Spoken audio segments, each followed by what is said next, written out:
All right, our community is getting really, really large. Just this week, I've discovered a few people that have made a huge amount of videos. Yeah, buddy. And I'm just now finding these people. And I think that's awesome. But my concern is, though, there'll be a loss of sense of community unless we start, I want to say reinforcing, but I almost want to say vocalizing the things that we feel is right and wrong, what kind of defines us, other than our interests and our rituals, because we also have like laws and customs, right, that don't get mentioned an awful lot. That's why when a lot of us said no more groups, we're basing that off our histories, and we don't mention that a whole lot, until a group starts to form, and we're like, no more groups. We are all in a community. We do not want an exclusive little club over there, because we know what might happen. And it's never, oh, thank goodness we had that tiny little club over there. If it had been, we wouldn't react that way. So if there's a period of peace, let's say, we forget to mention that. We forget to pass that on to the generations and generations and generations of people who come join.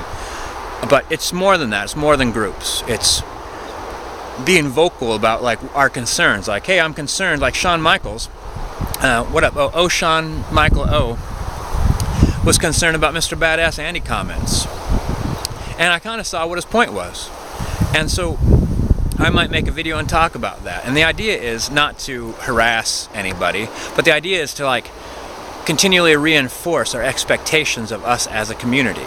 These things are good, these things are bad. We encourage these things, we discourage these other things.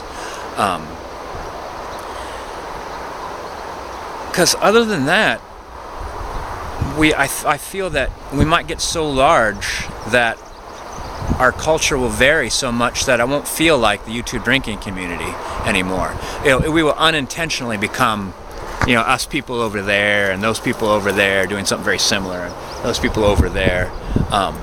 And I think that would be terrible, and I think it's avoidable.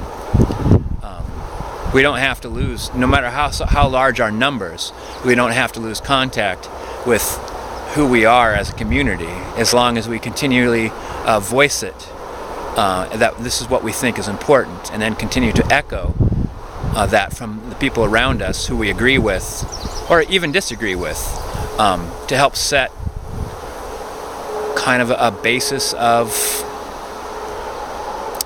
right and wrong, culture, morals, principles.